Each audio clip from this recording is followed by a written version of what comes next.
Hello, everybody, and welcome to episode 2 of Grim Scenarios. I'm your host, Milk, along with my co-host, Emma. Hello, Emma. Milk, how's it going? How's your Definitely Wednesday going? Yeah, my Definitely Wednesday is going pretty well. Nice and relaxing. Holiday weekend type vibes, as it were. How about you? Yeah. This Wednesday is going great for me. Or it's going miserably. I can't tell you. It's a secret. We'll know in a few days. What's going on with you? Anything interesting happening with you this weekend? Anything interesting you're looking forward to? Any games you've played or anything you want to talk about? Oh, I'm either very happy because the Celtics won on Monday, or very sad because, as I predicted, the Heat won.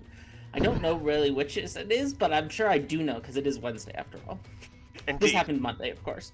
Of course, and I'm very excited because we had a very successful Tuesday night stream last night where we had lots of fun playing some really, really great scripts. That's definitely what happened last night, which was Tuesday night, because today is, of course, Wednesday. No, I was really impressed with the choices you and Samantha made in Game 2, and also the choices you and Sabanite made in Game 1, which were, of course, all choices I've already witnessed and thought about. That's right. We've all both seen and watched and story told and played in those games at this point, because it is, in fact, Wednesday. That is certainly the day it is, Milk. Anyway, we're going to launch off into episode 2 of Grim Scenarios now. We are still tinkering with the format. I know last week we said we were going to jump straight to Sex and Violence. That was a lie. We're actually sticking on Trouble Brewing, and we're going to do 2 good character perspectives this week. And then after that, we're going to move on to Sex, Violence, and then do each episode 1 evil, 1 good. But because we didn't think about this through or plan in advance, we're still doing 2 goods and 2 evils for Trouble Brewing. We're just doing them all evil, all good, and then we'll move on to another script. So total lies we told you last week. This week, I promise you, I'm probably telling the truth. Here's the thing, there's plenty to talk about on Trouble Brewing anyway. We'll probably return to Trouble Brewing from time to time because it's the most common script, it's the script most people know, and we can, I think, demonstrate a lot of elements of the game just using Trouble Brewing, because there's some basic components, there's some basic roles, there's some basic types of abilities that appear across all of the scripts that are easiest to understand or talk about or strategize with in Trouble Brewing, partly because everybody knows them, and partly also because they're sort of the simplest form of those abilities. Yeah. And we do want to show you good. We don't just want to talk about playing evil, we also want to talk about the tricky situations you can find yourself in when playing good. So we are going to do, moving forward, our plan is probably to do 1 evil, 1 good a week. This week we're doing 2 goods because last week we did 2 evils. We wanted to thank everyone who supported it and watched this. We got over 1,000 views on YouTube. We got a couple hundred views on Twitch. I don't know the numbers we got on the podcast apps, but I know Milk does. I think we got a couple hundred there. Yep. Yeah, we had. I didn't check for the last 2 days, but we had about 150, I think, the last time I looked. Yeah. So for a debut episode of a podcast, getting 1,500 combined views and listens across all the platforms we released on, pretty exciting for me. Pretty exciting for Milk. Very exciting for me. We got a lot of positive feedbacks in the comment sections, and we're trying to take that all into account. But first things first. Let's go to the Grim. All right, Milk. So this is Final 3 on Trouble Brewing. You are set on Seat 9. Seat 9. All right, I'm Seat 9. And what's my role? You are the Slayer. So what I'm going to just go through is I'm going to go through the order of the Night Deaths, and then when we go through the Night Deaths, we'll talk a little bit about what each character is claiming and what your interactions with them have been. All right. So we're going to start with Seat 6, who is your first execution. Seat 6 claims to be the chef. 6 claims to be the chef. And they claim to have gotten a 1. All right. And they claim to have gotten a 1. So the chef with a 1 was executed. Did they offer themselves up as an execution? They didn't offer themselves up. They were a little bit resisting. They complained a little bit about killing day 1 rolls, but their pleas were not heard by town. Okay. Night 2, Seat 3 was killed. Seat 3 has claimed to be the librarian, and this is particularly of interest to you, because Seat 3 told you that either you or Seat 12 was drunk. Interesting. Okay. Next, we're going to move to our second execution of the game, which is Seat 7. Seat 7 has claimed to be the recluse. Alright, Seat 7 is the recluse. And they were executed because of a claimed empath 1 coming from Seat 8. Seat 8 is the empath with a 1 on the recluse. Okay, got it. So then we'll move on to the Night Death on day 3. That was Seat 2, your Ravenkeeper. You had a sketchy conversation with the Ravenkeeper, in part because they claimed Slayer before they died. Interesting. After they died, they claimed Ravenkeeper, and they claimed to see Saint 4 as the Saint. Seat 4 is the Saint. Ravenkeeper saw Seat 4 as the Saint. Alright. The next day, you executed Seat 1. Seat 1 is claiming to be the Monk. They did not get a successful protection off while they were alive. You haven't talked to Seat 1 much this game. They've been avoiding you, you think. Alright. Let me just look through my notes. Seat 12 died on night 4. They were the fortune teller. This is the information they've reported. And you trust them, but because of that librarian drunk tipping, you don't know how you feel about their information. But got it. Here it is. They got a no on seats 11 and 1. A yes on seats 10 and 2. And a no on seats 4 and 9. Alright. Okay. After the fortune teller died in the night, you all executed Seat 8, that empath claim. Seat 8 claimed to get a 1, of course, on you and the recluse, and then a 0 on you and Seat 5 before they were killed. A 0 on me in Seat 5. Alright.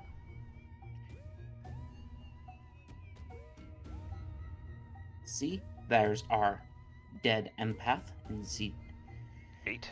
And then we have to do the Night Death for Night 5. That was Seat 5, who was cleared, of course, by your empath. Seat 5 is after their death. They didn't say this at all before, but after their death, they have hard claimed Undertaker. They have said they saw the drunk on the chef. The chef was seen as the drunk. They say they saw the poisoner on...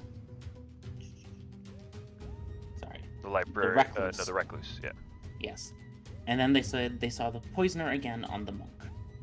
Then they were Poisoner killed. again on the monk. Alright. Finally, the washerwoman in Seat 11 was killed in the night. The washerwoman claims to have seen a soldier between Seat 10 and Seat 5. You took your Slayer shot several days ago. You took it on day 2. You shot Seat 4 because you thought something was off about your conversation.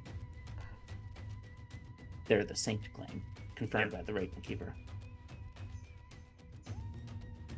So there's our final 3. You, Seat 10, Seat 4. The Slayer, the Soldier, the Saint. Wild. This isn't even that uncommon of a scenario. No.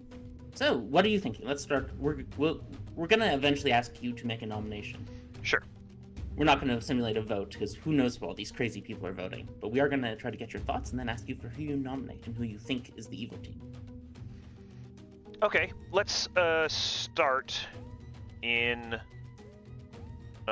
let's start in the most obvious position here.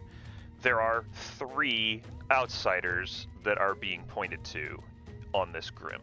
There is a recluse in Seat 7, there is a saint in Seat 4, and there's a librarian in Seat 3 who is claiming to have seen a drunk between me in Seat 9 and the fortune teller in Seat 12.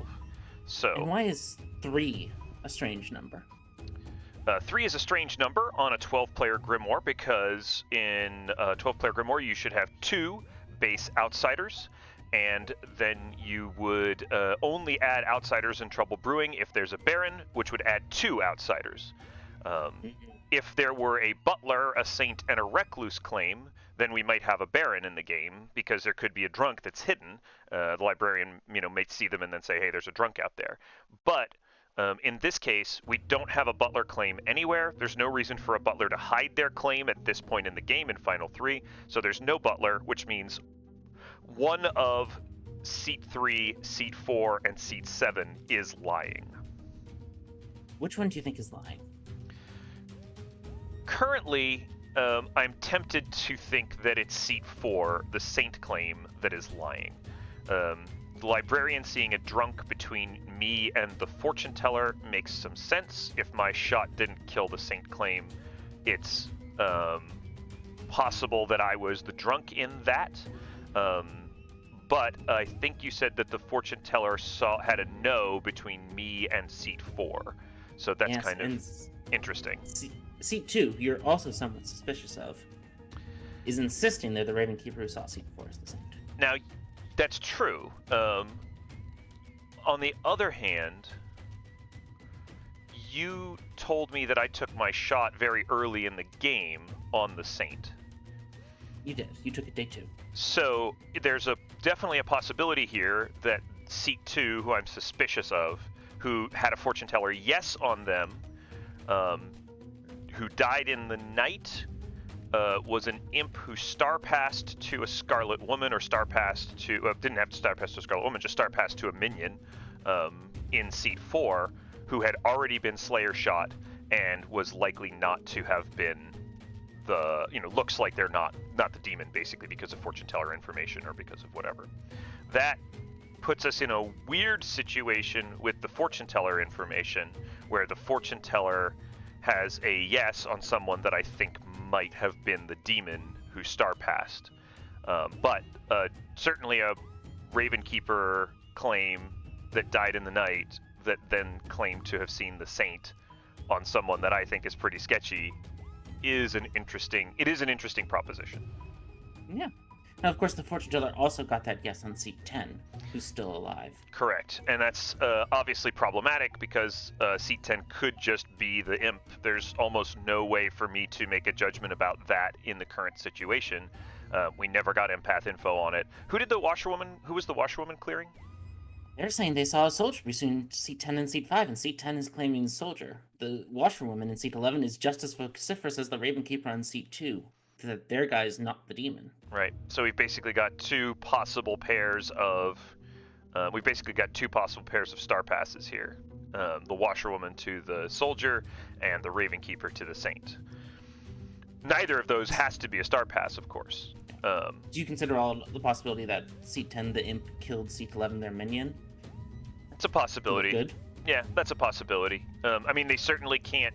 So, in Final 4, with 4 alive, the imp maybe would rather kill a minion than kill a good player that looks pretty confirmed. In this case, I think they'd want to kill me and frame the minion, though. I don't know why I would still be left alive here as a Slayer that shot Seat 4. That's a bit interesting. Let's talk about the Undertaker's reads, because I'm interested in that. The Undertaker here has seen the chef as the drunk.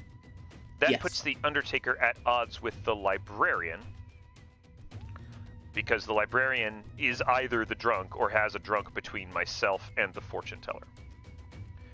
Yes. The Undertaker then sees a poisoner twice. Once on the Recluse, which could be the storyteller signaling to the Undertaker that there is a poisoner in the game that could be impacting information if the evil team seems to be doing well. But certainly you could just show a poisoner on a Recluse, so there's nothing to really gain or draw from that.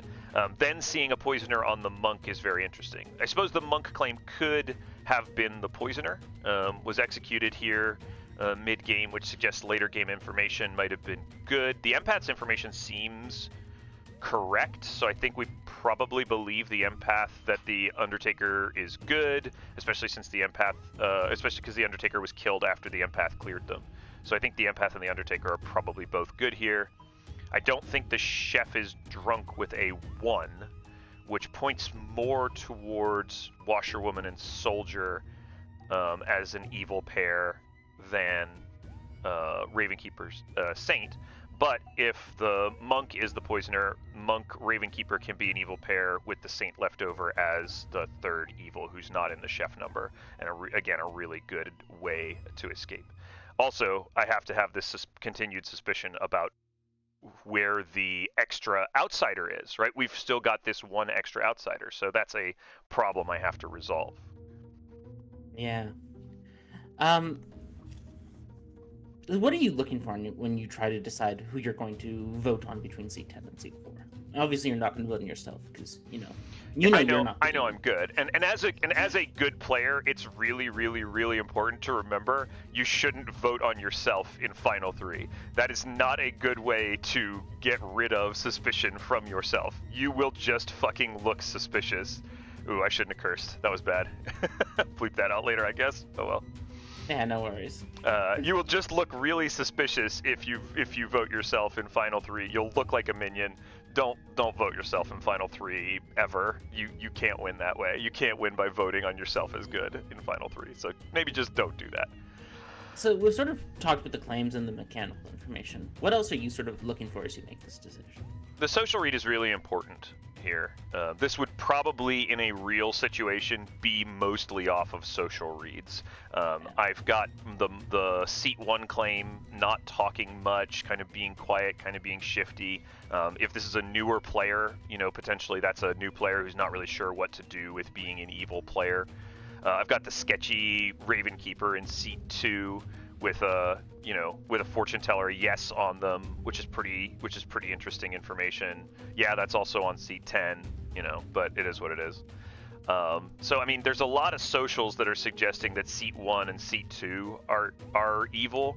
You said I had a bad read off of seat 4, so again, that's why you shot them. Yeah, I mean, and you can shoot a saint claim as the Slayer, like mechanically, like it's not bad to shoot a saint claim if you really have nothing else, because worst comes to worst, at least you know maybe they're not the starting demon, Here with the drunk ping on me especially, that makes it a lot trickier to parse. I'm pretty suspicious of the saint here. The only other place to be suspicious would be the librarian, who could be a poisoner showing a drunk or something like that. Like could be an evil showing a drunk.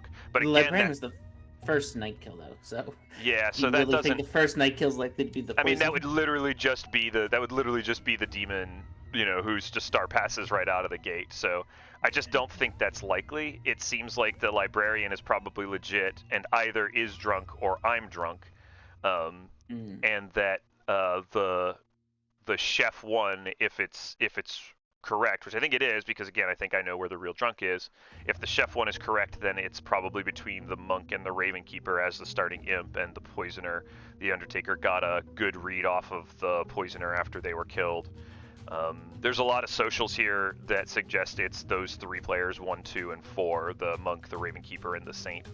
So I mean, as I'm making a decision here, I'm really looking for information that suggests to me to look anywhere else, like to look at the soldier as a potential kill. All I've got is one night of fortune teller information. They've got a washerwoman confirmation. Sometimes washerwoman is real, They could be the spy who caught a washerwoman ping. Like there's a lot of possibilities there. In these worlds, so we talked a little bit about last time how Trouble Brewing, and we kind of made a joke about it, I think. Trouble Brewing isn't solvable all the time. You're not always going to have the mechanical information to objectively solve the game. And it's going to come down to either a combination of social reads and what information you have, or it's going to come down to what you think you can convince town of. What the most likely world seems. Lost a game this week where the 10% small possible world just happened to be the right one, and everybody knew it was a possible world. It seemed less likely, and so everybody in town voted for the world that seemed more likely, which was unfortunately incorrect. So let's talk a little bit about the social reads we might be to get. So seat 5, your Undertaker, is sort of withdrawn. They think they're the drunk, even though they saw the chef as the drunk and the librarian puts the drunk elsewhere. The Undertaker says, my information makes no sense. I must be the drunk. Are you at all they're sort of withdrawn from the game. They're upset about being the drunk. I mean, I think we need to encourage them that they're probably not the drunk, right? We've got a librarian who's seen a drunk elsewhere. I suppose the librarian could have been poisoned and the Undertaker can be the drunk, but again, we have to start eliminating, like, we're only going to get about 4 minutes for this final day, 4 or 5 minutes for this final day to really discuss. We have to start eliminating the worlds that don't help us solve the game. A world that doesn't help us solve the game is the Undertaker being the drunk, because it's too far back for us to backtrack information. If the librarian was poisoned and the Undertaker is drunk, then, you know, rough day for us. You know, bad day. The poisoner did their job. They made it look like the Undertaker wasn't drunk. I think what's more likely is the poisoner hit the Undertaker on night 1, and then stuck on the Undertaker night 2, and then we killed the poisoner with our third execution, and the Undertaker saw them. And let's keep going through. Seat 6, your chef, is trying to place their chef 1, and they don't want to place him on the Ravenkeeper. They think the Ravenkeeper's good. So they're looking for their chef 1. And they say, I don't see it. I mean, the only other place for their chef 1 is the washerwoman and the soldier. I guess it could be me and the soldier if they really think that there's some reason for that, but I know it's not me, so we're just not going to entertain that world for this conversation. You know, I mean, you have to help people find where their information is going to work. You know, putting it between the monk and the Ravenkeeper is the place that makes the most sense, and it might be wrong, but you know, they need to look at the recluse and go, okay, well, it's probably not either of the recluse's neighbors, right? They should know it's not them, and you know, I think the empath is pretty trustworthy here. It seems to be well trusted. So I mean, they've really either got it between the monk and the Ravenkeeper, or the washerwoman and the soldier, and they should vote based on that. I would encourage them to vote based on the world that I think is right, but again, you know, they're gonna make their vote based on which piece of information they think is right. Seat 8 and Seat 7 have been bickering all game. Of course they have. Seat 8 does not believe the recluse claim. They think Seat 7 was in fact the poisoner. And they're encouraging the Undertaker to think they're the drunk. Yeah. Seat 7 says, I am the recluse. I don't know why you don't believe your information. I mean, this happens in games sometimes. Players don't believe their information. The empath's info seems good outside of this recluse. And something I often like to say when we get late in games is, hey, it doesn't really matter if Seat 7 or Seat 1 is the poisoner unless it helps us solve the game. Seat 7 being the poisoner doesn't help us solve the game, right? It doesn't give us information that aligns with the chef number. It doesn't give us information that helps very much. So, and Seat 8 says, I think it does help us solve the game because Seat 7 is the poisoner and the chef 1 is Seat 10 and 11. All right. I mean, that's a world that you can believe, you know. But ultimately, that, you know, a recluse claim in a game with 3 outsiders, maybe that's the evil, maybe the saint is the good one. This isn't a mechanically solvable game. If that's what the empath thinks, then they should vote off their information, though. Oh, they say they're going to. Yeah, of course they are, and that's fine. I mean, there's nothing I can do to dissuade that. What do you think of their vehemence that C10 must be the demon? I don't know. You know, maybe they got a bad social read. You know, maybe those 2 players have had a conversation that just didn't work. For me, you know, yes, Seat 7, Seat 10, and Seat 11 works as an evil team. Seat 1, Seat 2, and Seat 4 works as an evil team. I have my social reads, which you told me, you know. Yeah. They have theirs. It's sometimes going to come down to that, and trying to convince someone. Ultimately, you know, in a social deduction game, sometimes you have to look and say, hey, I can't necessarily convince this person of what I think. This is a game. We're playing the game for fun. Like, this is a strategy podcast about how to do better at the game. But part of doing better at the game is letting people make mistakes. If they're convinced, if they're committed to this line of action, this course that they think Seat 10 is the demon, and we don't agree with them, you know, then so be it. They're going to make their mistake, or maybe I'm making the mistake. So it sounds like you've made your choice. Yeah, I mean, I think at this point, just looking at the information, Seat 10 is certainly a viable demon candidate, right? The mechanical information allows for that to happen. But for me, with the social reads that you've given me, with the information that I think is right, I can easily be the drunk who shot the demon, who is being confirmed by a star past. I guess it could be the Slayer who shot. This fortune teller information is really weird. The fortune teller information really makes it look like it's seat 10. Mm-hmm. Have to find the drunk. So, if the librarian is just the drunk, seat 4 is still... could be the saint. The recluse seat could 8's be... world, right? Librarian's the drunk. Recluse is the... It's a viable world. But in that world, that's the world. Librarian's the drunk. Yep. Recluse is evil. Saint is good. Are evil together. Yep. That is a world you have to consider. It's a world I have to consider. But again, we have the luxury here on our podcast of taking 20 minutes to talk through this. In the real world, it's 4 or 5 minutes, and I'm going to use my social reads to make that decision. I'm going to use my information. The fortune teller getting a yes on seat 10. A soldier makes a really convincing red herring. So I think this is what it comes down to for me. I think the Ravenkeeper can either be... so let me run through it this way. If I shot seat 4 either wasn't the demon at the time, or I'm the drunk. I've been seen as the drunk by the librarian. The Night 3 death of the Ravenkeeper in seat 2, who had a fortune teller yes on them, can be a star pass to seat 4, or can be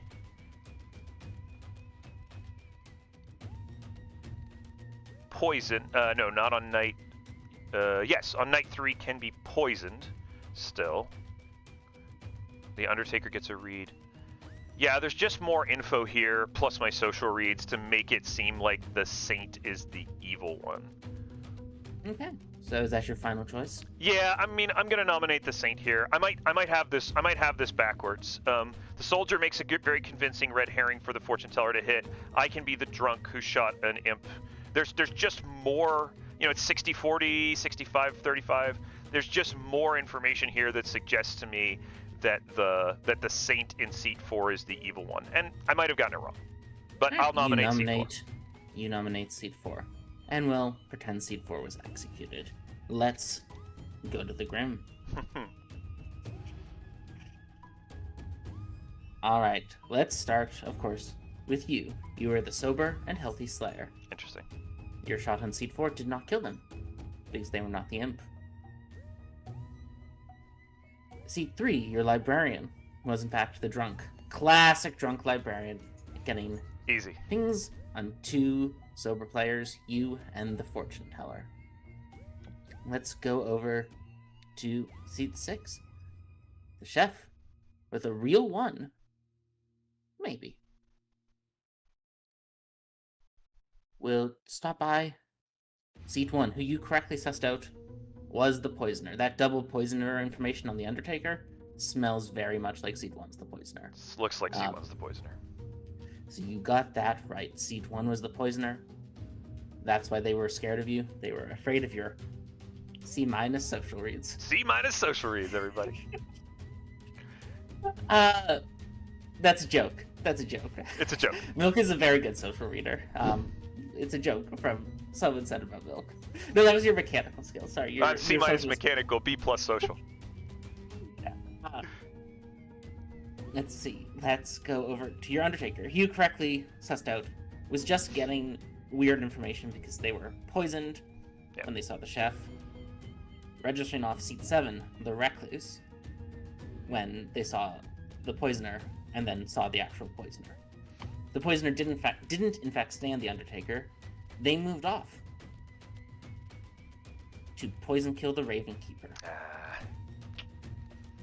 They poison killed the Ravenkeeper, allowing the Ravenkeeper to see true information on seat 4 or false information. Seat 11 is your washerwoman, who was sober and healthy when they saw seat 10 as the soldier. Because seat 4 was the starting Scarlet Woman. The one thing you missed? That empath who was super confident that the demon was seat 10? They were no empath. Empaths aren't real, Milk. They were the starting imp. Empaths aren't real. They were the starting imp who was trying to get you onto their world. They were trying to get you onto the world that they wanted, which was you to not execute their Scarlet Woman. That's not bad. I mean, that's pretty close. Sometimes it's okay to get it pretty close too. You got it very close, and you got the demon. There was subtle hints that Seat 8 was up to something no good when they kept trying to knock you off your world, but.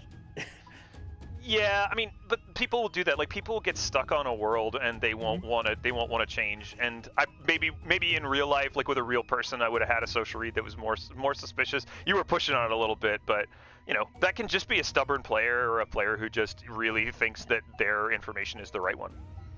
Yeah, your hints on the starting imp situation was, of course, the chef one from Seat 6. Yeah. I should have seen the imp recluse. That was with definitely the Scarlet missed. Woman in play, the storyteller was cheeky and registered the recluse and the imp as a chef pair. That's a pretty good registration on the recluse there. Yeah, still pretty good. I mean, the Ravenkeeper did look sketchy. Ravenkeepers often look sketchy. Where was the red herring? Was it on the Ravenkeeper? Red herring was the soldier. It was the soldier. Okay, yeah. Yeah. So, good. But it could have been the Ravenkeeper. Hey, that wasn't too bad. Actually, I did all right there. Yeah, fortune teller red herrings are very tough, and sometimes they end up on a player who just is irrelevant to the game, which is really unfortunate for the evil team. Yeah. Maybe it's the player who gets executed day one. Maybe it's the player the demon kills in the night first. At this time, the storyteller did decide to put it on the soldier, which was, an attempt to create a durable red herring.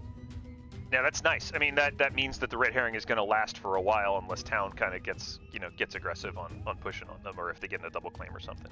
This is a cool Grim. This was a really, really interesting Grim for me. I really enjoyed this one. Yeah. Well, hopefully you all learned something. Yeah, one of the things here is I often tell players don't doubt your information. In this case, your information was, of course, that seat 4 wasn't the demon because you shot them with a Slayer shot. Yeah. But you had so many reasons to doubt your information here. Yeah, and that's public information. Also, my Slayer shot is public information. I can't hide that.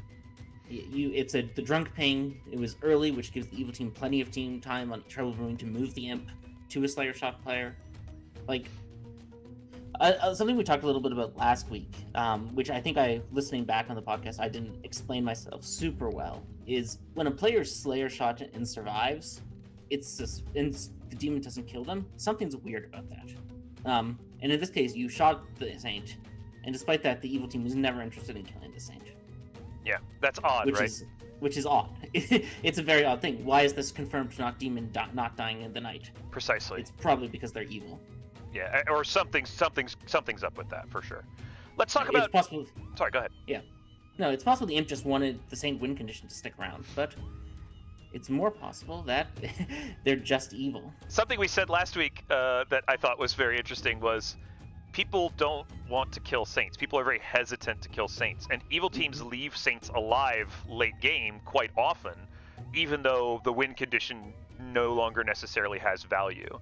Here, it looks pretty suspicious that the Slayer shot Saint is still alive. And you saw through that. There was no star pass, of course, because with the Scarlet Woman, you don't need to star pass as evil. You can let yourself get executed, which is what the empath imp did here. Yep, and that's really important to remember. The imp's ability is really powerful, and one of the ways it is powerful is it creates uncertainty about players who die at night, right? It makes those players look less trustworthy. It makes their information look less trustworthy, and so that's an extremely powerful part of the imp's ability. Yeah, and here it happened to backfire on the evil team a little bit because the fortune teller hit the Ravenkeeper the same night as they hit the red herring. Yeah. The Ravenkeeper, the demon, yes, the poison killing the Ravenkeeper, even though the Ravenkeeper got the poison information confirming the Scarlet Woman exactly like the evil team was probably hoping for. Yep. Yeah, that's really interesting. I want to talk about Slayer for a second, if you don't mind. Absolutely. Let's talk about Slayer. I want to know where you stand, Emma, on abilities like Slayer. Slayer's a great example from Trouble Brewing, but there's other examples of kind of once per game abilities that run throughout Blood on the Clocktower. Where do you stand on holding or using abilities. Because obviously, if I still had my Slayer shot here at the end of the game and had held on to it, right, it's so powerful in this situation. Shoot one, kill the other one if they don't die, you know? Yeah, no. Once per game abilities are a bit of a game of chicken. Like, the longer you're alive with the once per game ability, the more powerful it is. Like, a seamstress who's alive on Final 3, like, they can, if they haven't used their ability yet, they wake up that night, they use their ability, they check one of the other living players, and they learn if they're good or evil, basically. Yep. It's pretty strong. It's incredibly strong. A artist who holds their question to Final 3, they just go to the story and say, hey, is Seat 10 the demon? Storyteller says no. Artist comes back and says, let's kill Seat 4. Seat 10's not the demon. The storyteller just told me that. Yep. Slayer as well, like you said. If you still had your shot, you could shoot one of these people. In this scenario, I didn't want you to still have your shot because I wanted the shot to be partially clearing the Scarlet Woman. Yeah. And also because most players chicken out of holding their once per games till the very end. People think it looks suspicious. Like sometimes with a Slayer, sometimes even when people trust a Slayer, they'll nominate and put the Slayer in the block to bully them into using their shot. To try to force the shot, yeah. Evil will do that too. Good and evil will do that. They want the shot used. Because it helps them with their world building and helps them try to figure out what they want to do. Also, if there's a late game poisoner who's still around, right, there's possibilities for how that could impact your ability to use your Slayer shot or your once per game ability as well. I'm very much of a mid game once per game ability kind of user. If I don't use my Slayer shot on the first 2 days and I get killed, you know, it's a bummer, but it's not really the end of the world. It's a piece of information we could have had that we didn't, and I got greedy and tried to hold it. But, you know, around day 3, boy, that Slayer shot is so strong. Like, wow, you've got, you know, you're down to 6 or 7 players, and I mean, you might just hit the demon. Like 1 out of 6 is pretty good, you know, and you probably have 1 or 2 people you trust, so it might be 1 out of 4 or 1 out of 5. There's a text server where Milk and I play some text games because we're Clocktower nerds, where I'm part of the storytelling group for the Teensies, and we played a Teensville with a Slayer and a Psychopath. So the Psychopath kills someone day 1, and on a Teensy, that means from the Slayer's perspective, there's only 3 demon candidates because they're not the demon. The person the Psychopath killed isn't the demon, and the Psychopath's not the demon. That's right. Like, if you can get even in that situation where you can eliminate half the Grim as a demon candidate, your Slayer shot is incredibly powerful. Slayer in that game shot the person they thought was most suspicious of those other 3 on day 1. It was the demon. The evil team lost. Game's over. Yeah. And even if you don't hit the demon, now you're on a 50-50 in a 6 player game. You're probably going to kill one of those 2 people next. So exactly. But like, you know, so like the because these powers get exponentially powerful, I don't advocate using any of them day 1. The one exception I'll do is Seamstress. Seamstress I'll frequently make my check night 1 when I wake up. Something we should talk about actually on S&V is where Seamstress lives, is that you might want to hold it because there might be twins, and Seamstress really, really, really solves for twins very, very well. So that's true. In the S&V, it's very useful to hold it for a day to see if there's twins. But we'll talk about that when we get to S&V. Yeah, with Artist, Fisherman, Slayer, which are the other very powerful once per games, I tend to try to hold those for at least 2 or 3 days before I do anything with them. Yeah, and I agree with that. Those are like, all you're going to get better stuff out of them the longer you hold them. I would love to hold these till Final 3, but like you need a lot of trust in your ability to stay alive in that particular game. And so like if you want to go that route, I don't think it's a bad route. But you have to really try to balance how you're doing and read the Scrim well and realize, you have to try to get in that nice middle ground of not being too good or not being too evil. It's pretty hard to walk that line. Yeah, but you have to walk the line so the town doesn't want to kill you, but neither does the evil team. And if you can get there, you can hold it for even longer. But I like to say day 3 is my target for stuff like Fisherman, Artist, Slayer. For sure.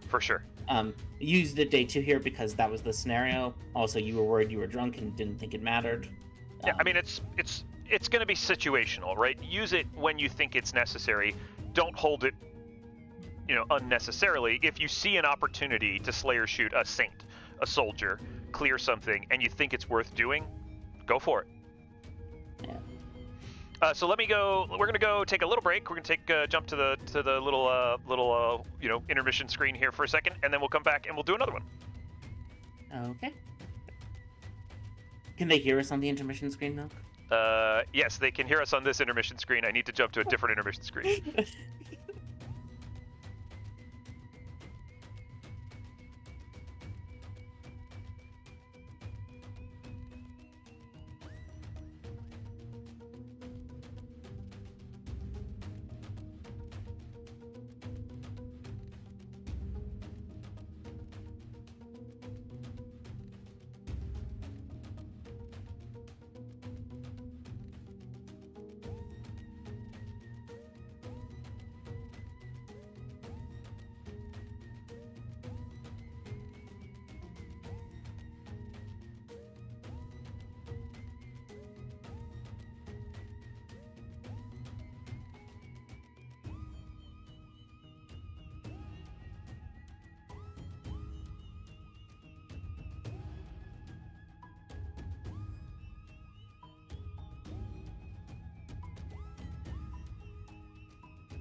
Alrighty, welcome back everybody. So we're gonna jump into scenario number 2 here. This is gonna be Emma's scenario, and Emma, I'm gonna give you a whole bunch of information here. Okay. And well, it's a Wednesday, which is a great day for that. That's right. Still Wednesday, a day filled of information. And for you, Emma, in seat 7, it's Washerwoman Wednesday. Washerwoman Wednesday, that's a fun one. It's a Washerwoman Wednesday for you, my friend. Okay. You're the Washerwoman, and on night 1, you were shown the empath. Mm-hmm. And you were shown an empath between seat 11 and seat 6. Seat 11 and seat 6. Yep. And on between day 1 and day 2, I'll leave it to your discretion on some level. But between day 1 and day 2, you conferred with both of those players, and you got a hard claim from both of them. The player in seat 11 is claiming to be the empath. Mm-hmm. And is apparently your ping, and the player in seat 6 is claiming to be the butler. Ooh, fun. Yes. Am I gonna meta milk that he's gonna try to force me to kill a butler? Wouldn't you like to know? You've had a number of conversations throughout the game. We're down to final 5, and I'm just gonna walk you through step by step some of the things that have happened. So. On day 1, the town executed, in my game as well as your game, the chef in seat 12. Okay. The chef is claiming to have a 0. Chef 0, love it. Yep. In seat that night, the demon killed the player in seat 9. The player in seat 9 claimed to be the investigator. Ooh. That's super powerful. Indeed, and the investigator saw a scarlet woman between the player in seat 8 and the player in seat 3. Ooh. So the reason I say that's super powerful is people who die in the night, even though on Trouble Brewing it can be an imp star passing, but people who die in the night, especially early, are very, very likely to be good with good information. And because of that, Town really tunneled in on the players in seat 8 and seat 3. The player in seat 8 has been claiming mayor since the very beginning of the game. The player in seat 3 did not want to divulge their role, but claimed to have an important and useful townsfolk role. Town executed the player in seat 8, who was claiming mayor, on day 3, and in the night, the player in seat 3 died. Ooh, fascinating. So that's something interesting for you to ponder. The following day, the town decided that they had had enough of the player in seat 5 and executed them. They have since claimed to be the soldier. Okay. That night, the player in seat 4 died.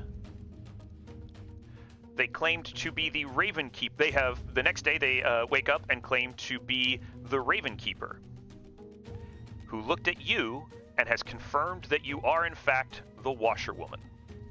Okay. The rest of town trusts you. The remaining claim, which I believe is seat 1, is the Saint.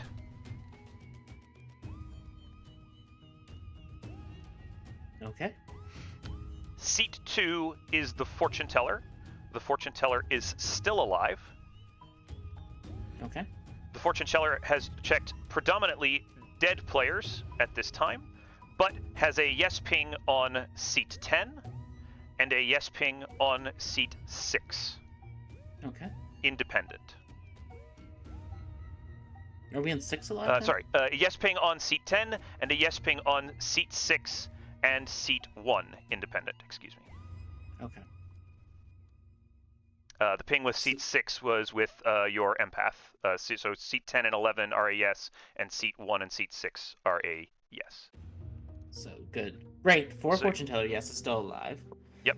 So you're on 6 alive, and I'd like to know a little bit about what you're thinking about the Grim currently.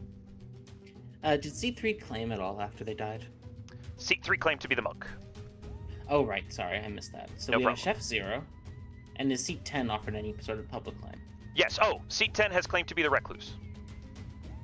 Interesting. Mhm. So we have a chef, a saint, and a butler. That suggests Baron or evil faking Baron. Indeed. We have a living fortune teller and empath, which is a bit odd. I have not been very persuasive in this game because I would have certainly been trying to kill the fortune teller. Yeah, nobody's really been listening to you until now because now you're Ravenkeeper confirmed. Okay.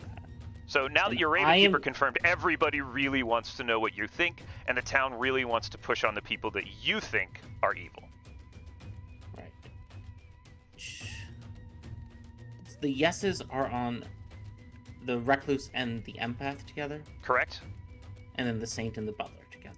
Correct. Interesting. What do you think? The investigator and the monk died the night after we executed the mayor. Yeah, so the investigator died in the night, then you executed the mayor, then the monk died in the night. The investigator saw Scarlet Woman between the mayor and the monk. Town was pretty convinced that the mayor was the Scarlet Woman. Socially, anyway. Socially, they think the mayor's the Scarlet. So they think that's good information. They don't think there's a drunk there. They don't think that the investigator is drunk. You're all, but most of town seems to think that you've got a dead evil between seat 8 and seat 3. Okay. And you are not the drunk because the Ravenkeeper saw you as the washerwoman.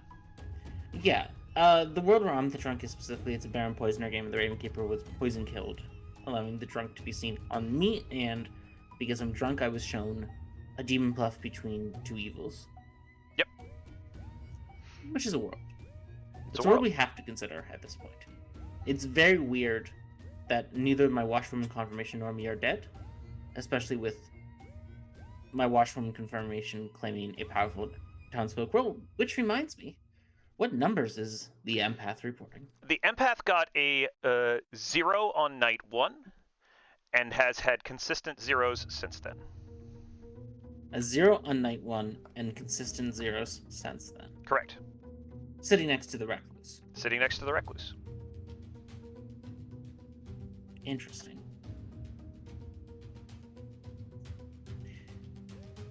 So, from seat 11's perspective, this should be an easy game. The evil team is seat 2 and seat 6. Yep. Probably seat 6 is the minion there, right? Seat 2 is just pushing on a minion. Yeah. In seat 8 is the other minion. We can all wrap this up, go home, have some falafel. I mean, you trust seat 11, right? No. Oh. I do normally trust my information, but a washwoman with a consistent 0 on a recluse is very tough to take seriously. You mean an empath? Or an empath with a consistent 0 on a recluse is very tough to take seriously. It's not impossible. I want to be very clear with that. It's not impossible in the least that the empath is good and the storyteller is giving them a 0 on a recluse to make them look suspicious. Like, if you're going to washwoman a confirm an empath, you might want to do something else to make them look suspicious. So something is going on, you think, between seat 11 with the empath information, which you have a washerwoman confirmation on, and seat 10, the recluse claim, who's not being pinged by the empath. Yeah. What do you think about the saint in seat 1, who's also in the zeros? The saint in seat 1, who's also in the zeros. It's a bit odd the empath doesn't want to push on the saint. Well, the empath thinks that the evil team is, as you said, seat 8, seat 2, and seat 6, right? They're getting zeros. Nobody near them is evil. It's going great. No, the recluse is only pinging as good. I'm assuming, but if you assume the empath is evil, and they're probably either the spy or I got 2 evils because I pinged off the spy somewhere. The fact that an evil player doesn't want to put an empath 1 on either the saint or the recluse is weird. Well, Emma, I'm going to make it a little bit spicier for you, because I do want to try to give us a little bit of pressure here. So let's simulate a little bit of pressure. The living townsfolk agree to vote for whoever you nominate today. So the real question is whether you've decided to put me in a situation where I'm reading the butler as evil socially because of the night kills, and because of what's going on with the empath. And you're trying to force me to kill a butler.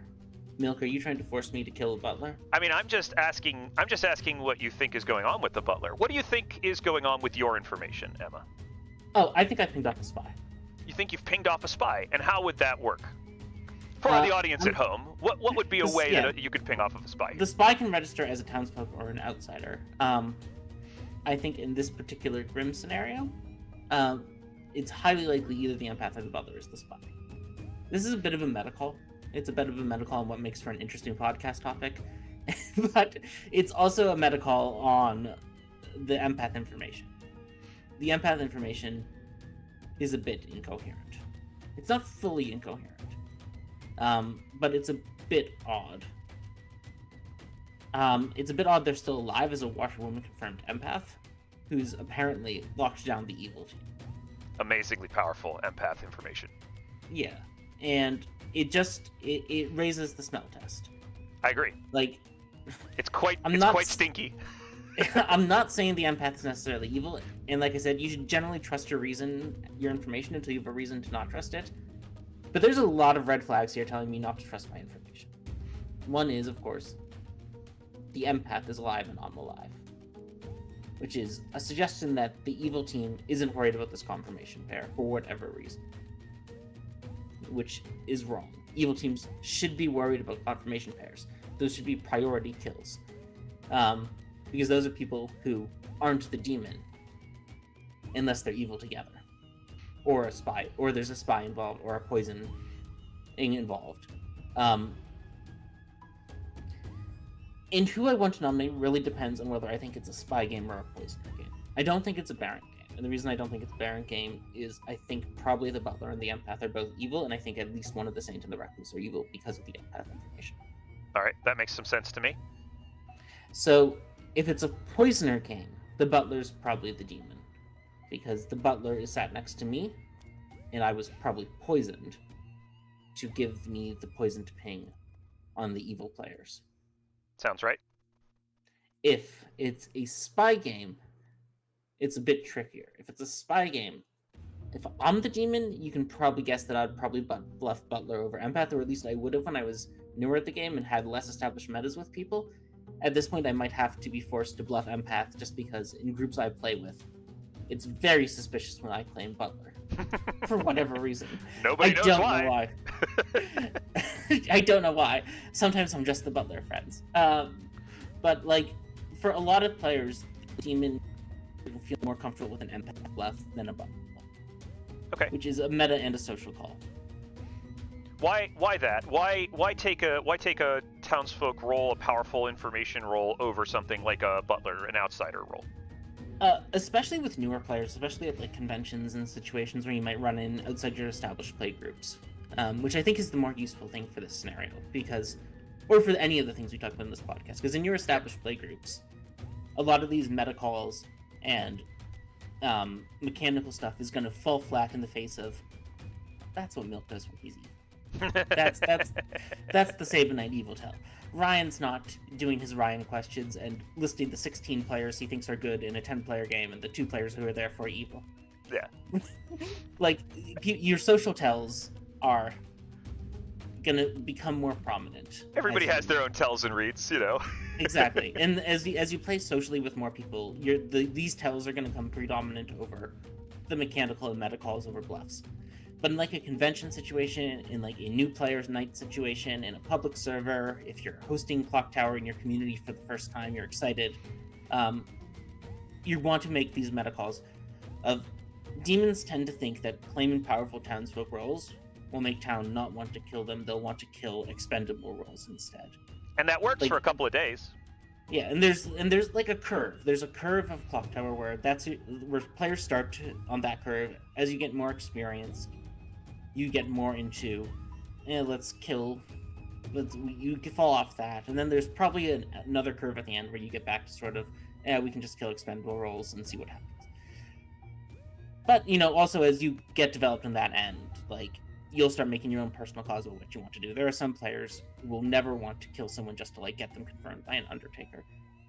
They'd rather trust their social reads, and if they think someone's good, they're not going to want to kill them to confirm they're Undertaker. They'd rather confirm them by their social reads, which is sort of where I like to play. And I think you and I both kind of agree, especially in the realm of early in games.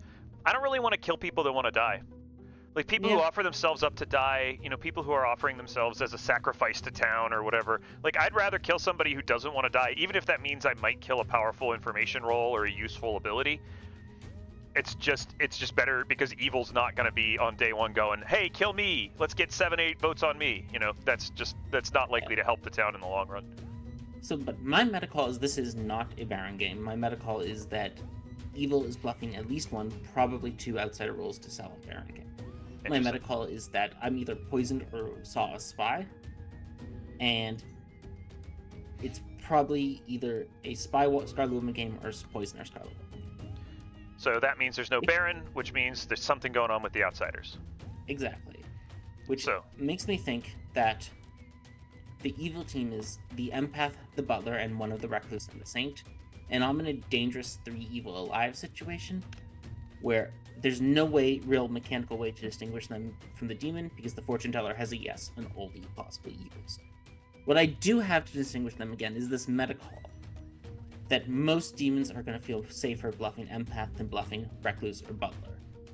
Saint's a little different, but my meta call here is the evil team is most likely the Butler, the Empath, and the Recluse, and the reason the Empath didn't change the number to 1 on the Saint is because they are protecting the Recluse. My guess is the Recluse is the Scarlet Woman, the Butler's the Spy, and the Empath's the Imp, and I'm willing to kill them here. Okay. So I'm going to nominate the Empath. So you nominate the player I'm confirming. You nominate the Empath, and town, all of town votes along with you. The Saint, the Fortune Teller, the Butler, you, and the Recluse all vote on the Empath. And the Empath says vociferously that they are not the demon, that they are not evil, but with 5 votes, the Empath is executed and dies. The following night,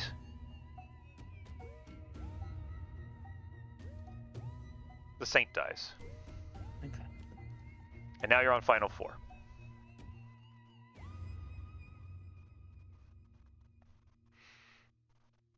The game continues. And continues. And I have to make another call here. And the fortune teller is now decidedly thinking that the Raven Keeper was drunk, and that you're evil. You're the demon. They don't know why their information is wrong. There's a poisoner, but basically they just are going down all sorts of random worlds. They're tunneling on you, and they're not being very helpful. And the other 2 players seem to be just happy to let it happen. Interesting.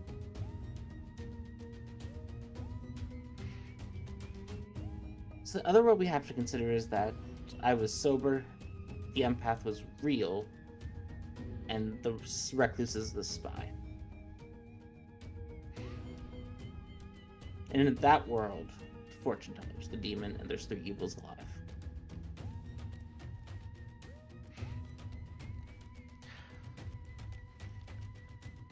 There's definitely something going on with the outsiders.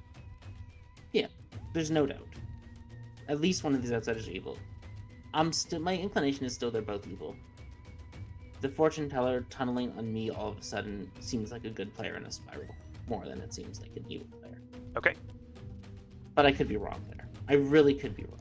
So it seems like you're down to the same 50-50 that I was on. Yeah. So what does town do here? What's a good choice for town when you're in this situation, when you're not sure if there's 3 evils left alive? The 2 outsiders seem happy to go to sleep. The fortune teller doesn't want to go to sleep. The fortune teller wants to push on you.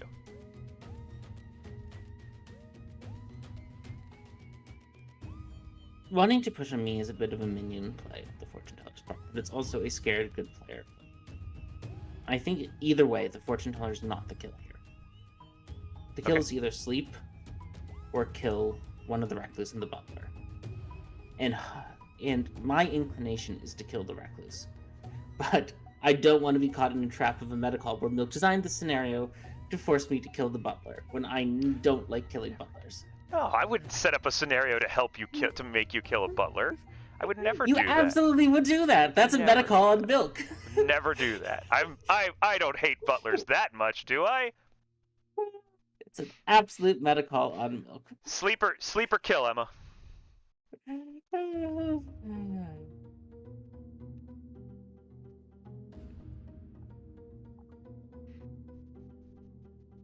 I trust the fortune teller. I'm good sleeping. And if it's wrong, it's wrong. Fortune teller dies in the night. Final 3. Washerwoman, recluse, butler. That was a solid bluff, Milk. Pretty good.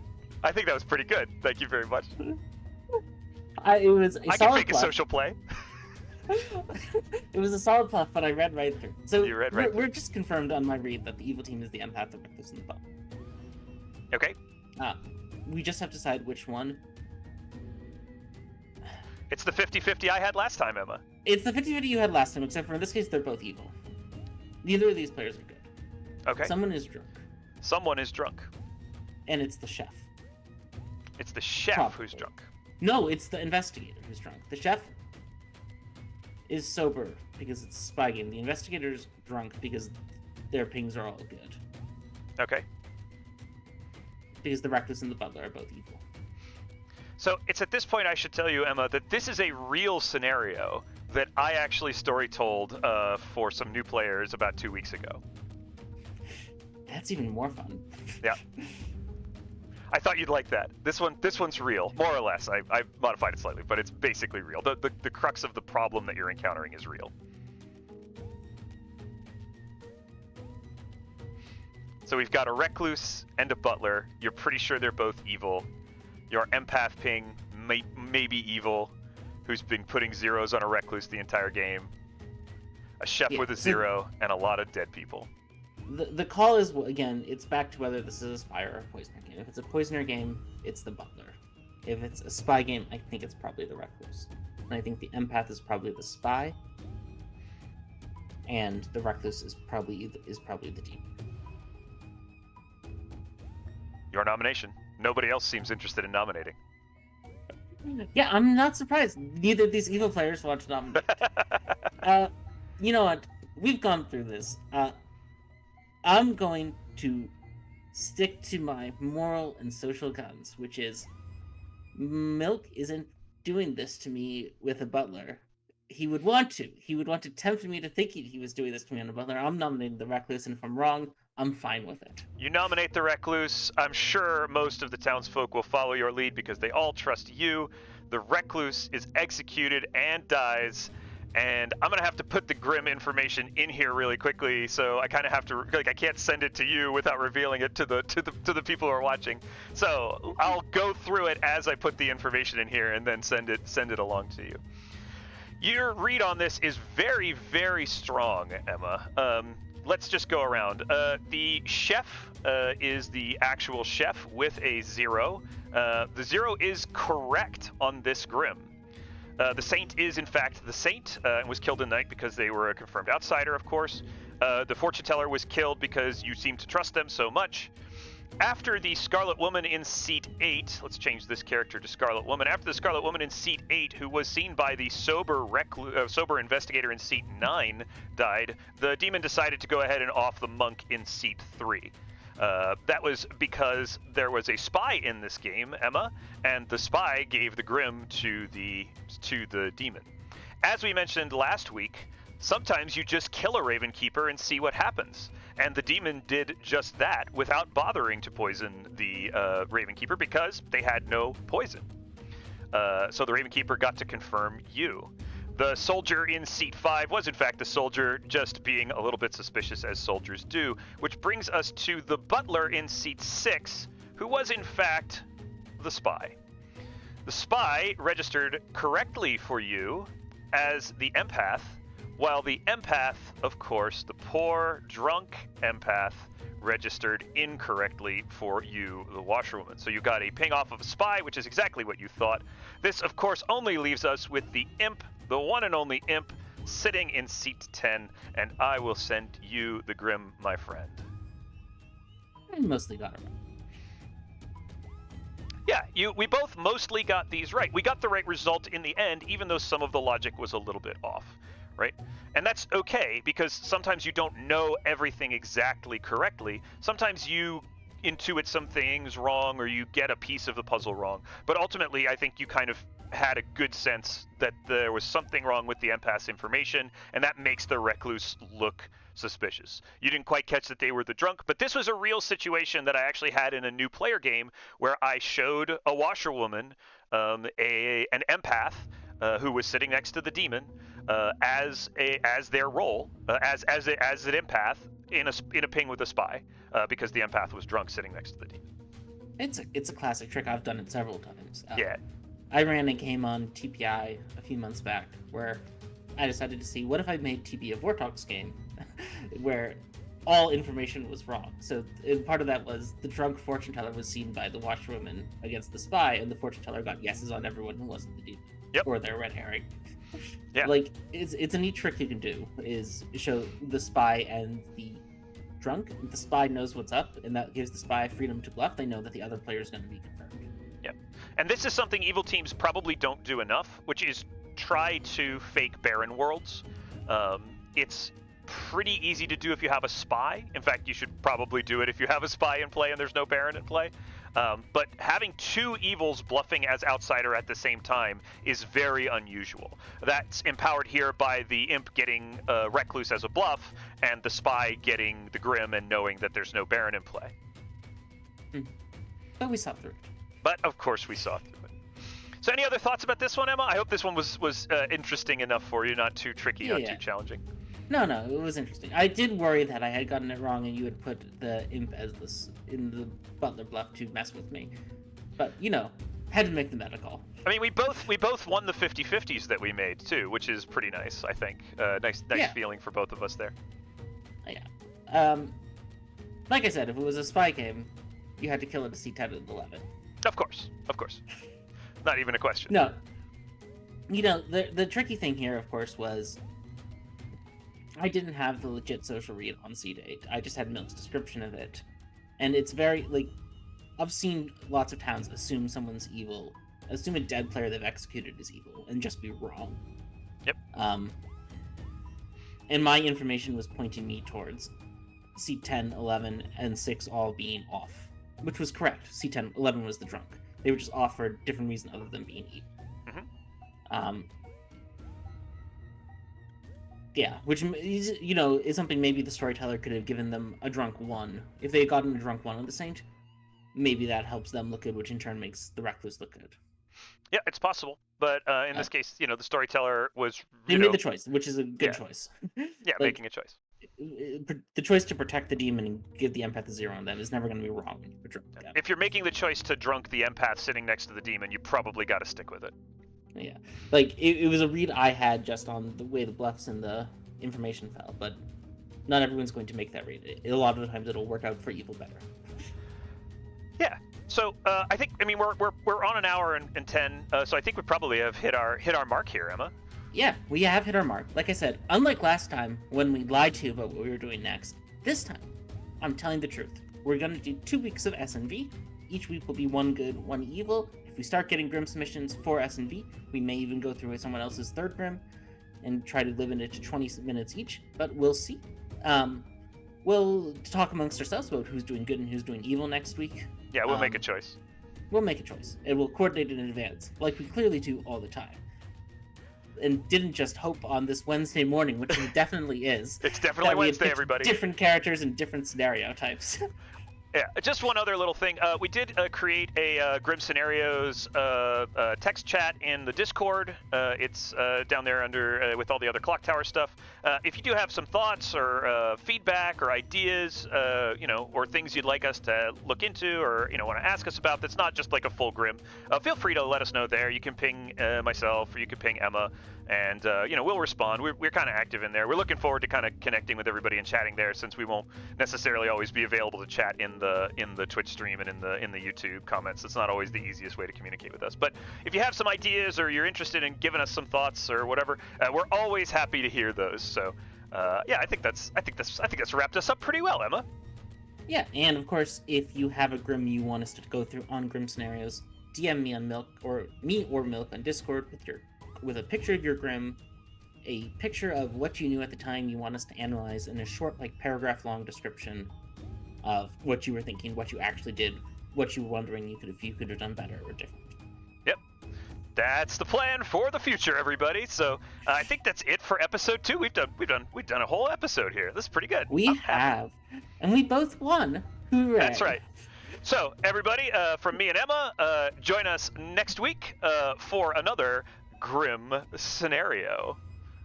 Sexy Violets edition. Bye bye.